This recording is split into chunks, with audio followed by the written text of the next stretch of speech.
तो बच्चों, आगे के खत में 11 अप्रैल 1944 को फिर से किट्टी को संबोधित करते हुए एन फ्रैंक ये खत लिख रही है और इसमें बता रही है कि मैंने गुरुवार को तुम्हें पिछली बार लिखा था। आज फ्राइडे हो गया है, हम लोग मोनोपोली खेल रहे हैं। शनिवार भी हम यही खेल खेले, दिन पता ही नहीं चला कैसे बीत गया। तो अचानक से गोलीबारी शुरू हो रही थी, ऐसे मतलब मर्द लोगों ने हमने सब बताया था। बाकी लोगों के लिए तो सब कुछ शांत था। फिर रविवार के दिन मेरे आमंत्रण पर पीटर पीटर जिसको मतलब ये बहुत प्यार करती थी, लेकिन वो इसको सिर्फ अपना दोस्त ही समझता था, तो पीटर आ गया था।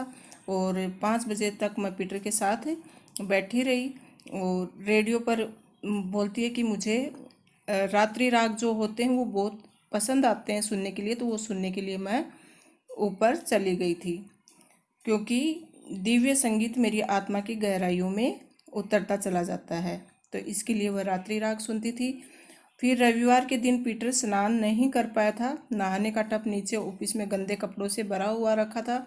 हम दोनों ऊपर अटारी पर एक साथ बैठ गए। तो ये दोनों जाकर छत पर बैठ गए थे दोनों, और दोनों बहुत ही कुशन लेकर चले गए थे, जो कि मिस्टर डसेल का था। डसेल को इस बात का गुस्सा आ जाता है, तो वो चिढ़ जाता है। और ये दोनों जाकर पीटर और एन जो दोनों जाकर कुशन लेकर टारी पर बैठ गए थे, और सहारा लेने के लिए 2 पेटियां थी, उसका सहारा लेकर ये बैठे थे, और इनके साथ मोस्ची भी थी। अचानक 9:15 मिस्टर वानदार ने सीटी बजाई। किस लिए? कि कहीं हम मिस्टर डसेल का कुशन तो नहीं ले आए, और हम कूदे, कुशन लेकर सीधे नीचे आ गए। बिल्ली और मिस्टर वानदार हमारे साथ थे। ये कुशन ही सारे झगड़े की जड़ था। डसेल इसलिए खफा मतलब गुस्से में थे कि जो वो तकिया मैं उठा लाई थी उसको वो कुशन की तरह इस्तेमाल करते थे। उन्हें डर था कि उसके तकिए पर पिस्सू चिपक जाएंगे। उन्होंने सारे घर को सिर पर उठा लिया इसके लिए, क्योंकि हम उनका कुशन उठा लाए थे। बदला लेने की नीयत से पीटर और मैंने उनके बिस्तर में 2 बड़े ब्रूस घुसेड़ दिए, लेकिन जब मिस्टर डसेल ने तय किया कि जाकर अपने कमरे में बैठेंगे, तो हमें ये ब्रूस निकाल लेने पड़े। तो मिस्टर डसेल ने उनको सजा दी कि चुपचाप जाकर अपने कमरे में बैठो, और इस बात को लेकर दोनों हंसी से लोटपोट हो जाते हैं। कौन?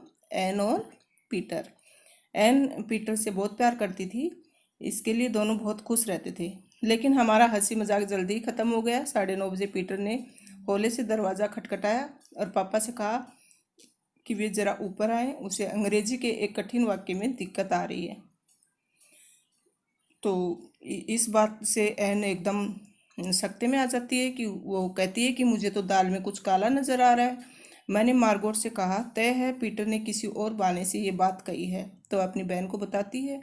जिस तरीके से वह मर्द लोग बात कर रहे हैं, मैं शर्त लगाकर कह सकती हूँ कि सेंधमारी हो रही थी।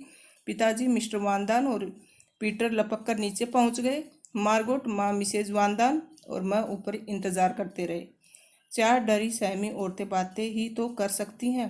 तो हमें मतलब कुछ शक हो रहा था कि ये मतलब ये आपस में मर्द लोग क्या बातें कर रहे हैं, और हम लेडीज़, माँ मार्गोट और मैं, हम चुपचाप ऊपर बैठे हुए थे, और मिसेज वानदान भी हमारे साथ थी। जब तक हम नीचे जोर का एक धमाका नहीं सुना, हम बातों में लगी रही। अचानक से एक धमाका सुना, और मेरा सोचना सही था कि दाल में कुछ काला है।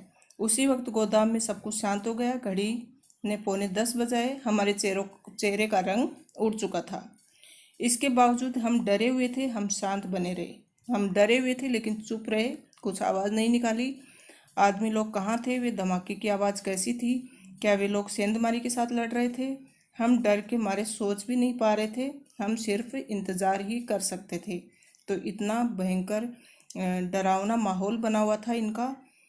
10 बजे सीढ़ियों पर कदमों की आवाज़ आई। पापा का चेहरा पीला पड़ गया। वे नर्वस थे।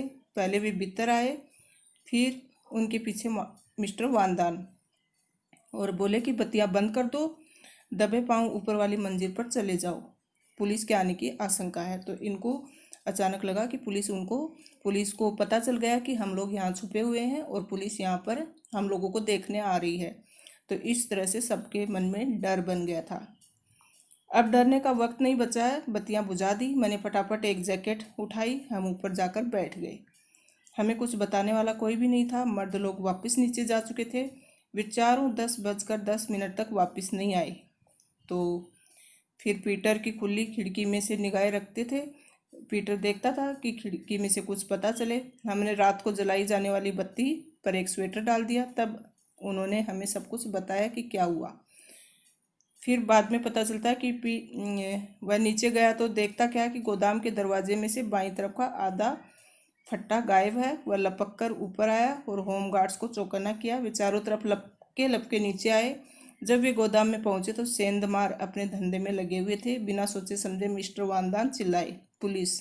बाहर भागने की आवाज़ आई। सेंधमार भाग चुके थे। फट्टे को दोबारा उसी जगह पर लगाया गया ताकि पुलिस को इस गैप का पता न चले। लेकिन अभी एक पल भी नहीं बीता कि फट्टा फिर से गिर गया। पुरुष लोग सेंधमारों की टिठाई पर हैरान थे। मिस्टर वानदान और पीटर गुस्से के मारे थरथराने लगे। मिस्टर वानदान ने दरवाजे पर कुल्हाड़ी का एक जोरदार प्रहार किया। उसके बाद सब कुछ शांत हो गया। एक बार फिर फट्टे को उसी जगह लगाया गया। तो फट्टा इसलिए लगाया गया ताकि यहाँ जो सब रह रहे थे जगह पर, इसका किसी को पता न चले। लेकिन अब ये संकट था कि उनकी भूमिकाएं बदल चुकी थी कि बाहर की तरफ से एक आदमी और एक औरत टॉर्च की रोशनी फेंकते हुए नजर आए। तो सबको लगा कि ये क्या मुसीबत है। तो बाद में एक भुनभुनाया। पुलिस के बजाय सेंध मारो वाली हालत में आ गए। चारों लपक कर ऊपर आए। डसेल और मिस्टर वानदान ने डसेल साहब की किताबें उठाई। पीटर ने दरवाज़ा खोला। रसोई और प्राइवेट ऑफिस की खिड़कियां खोली। तो इस तरह से ये बताती हैं कि उस दिन अचानक से हम घबरा गए थे। हमें लगा कि पुलिस आ गई है हमें देखने के लिए, लेकिन ऐसा कुछ नहीं था।